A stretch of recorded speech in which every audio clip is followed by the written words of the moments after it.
USA में एक restaurant है लायर्स क्लब के नाम से। अगर आपको मुझ पर यकीन नहीं है तो आप सर्च भी कर सकते हैं। यूएसए में अक्सर रेस्टोरेंट्स टिकते नहीं है क्योंकि वो अच्छी प्रमोशन नहीं देते अपने खानों पे। तो लायर्स क्लब ने सोचा कि क्यों ना हम एक प्रमोशन करें।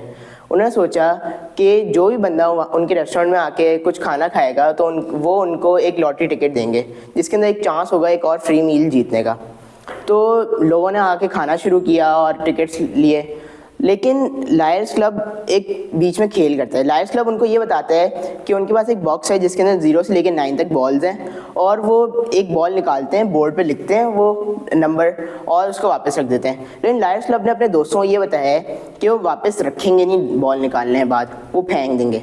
तो जो भी नंबर रिपीटिंग होगा, जैसे 777 है, 7777, वो लॉटरी में तो आ ही नहीं सकता। लॉटरी में सिर्फ ऐसे नंबर आ सकते हैं जो बिल्कुल ही डिफरेंट हो, जैसे कि 1 2 3 4। तो अब लोगों को ये नहीं पता, तो कितने ऐसे टिकट्स होंगे जो यूजलेस होंगे। चलो देखते हैं, हम लोग चेक करते हैं कि कितने टिकट्स ऐसे होंगे जो विद रिप्लेसमेंट होंगे, जो लोगों को पता है।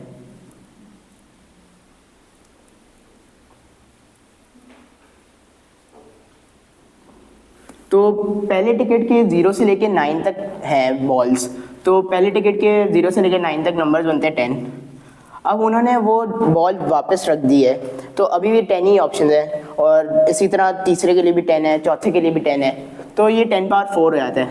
जो लोगों को पता है, लोग 10 पावर 4 टिकट्स ले सकते हैं, कोई एक 10 पावर 4 में से कोई एक। अब विदाउट रिप्लेसमेंट जो उन्होंने अपने दोस्तों को बताया, तो वो चेक करते हैं कितने।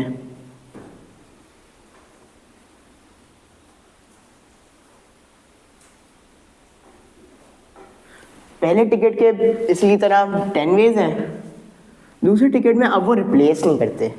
तो अब 9 टिकट्स रह गए। समझ लें पहले 1 आ गया तो 1 को निकाल के फेंक देंगे, तो अब 1 के अलावा बाकी 9 नंबर्स रह गए। तो दूसरे के लिए 9 वेज हैं, अब अगले के लिए 2 निकल जाएंगे तो 8 रह जाएंगे, फिर अगले के लिए 7 रह जाएंगे। तो विदाउट रिप्लेसमेंट 10 × 9 × 8 × 7 टिकट्स रह गए। तो अब ये कितना ज़्यादा डिफरेंस है पता नहीं।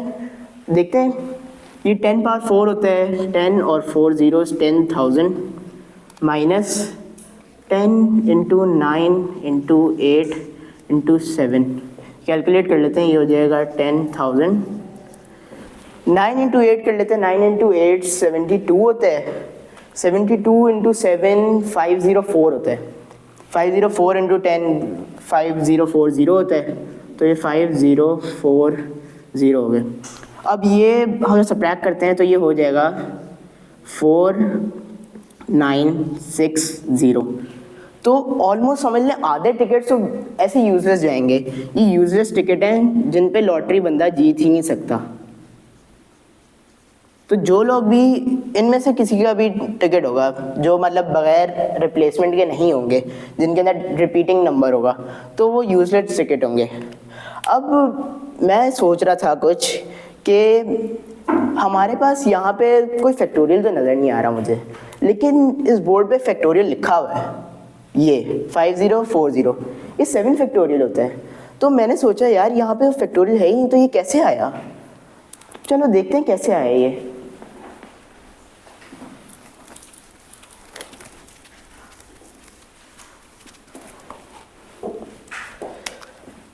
फाइव 5040 ये हमने लिखा था 10 × 9 × 8 × 7।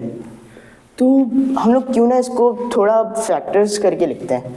तो ये होता है 7 को हम 7 ही लिख देते हैं, 10 को हम 2 × 5 लिखते हैं, 9 को हम 3 × 3 लिख देते हैं, 8 को हम 2 × 4 लिख देते हैं।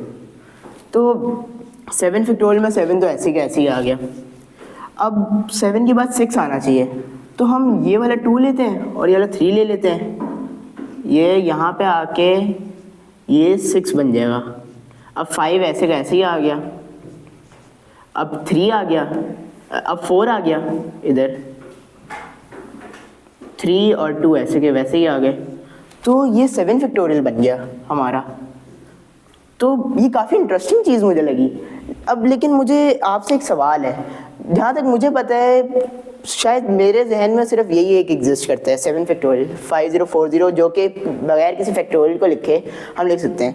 अब मुझे नहीं पता और ऐसे एग्जिस्ट करते हैं या नहीं, या अगर एग्जिस्ट करते हो कितने एग्जिस्ट करते हैं, वो अगर आप खुद फाइंड करें तो अच्छा है और मुझे ही बता दीजिएगा। Thank you.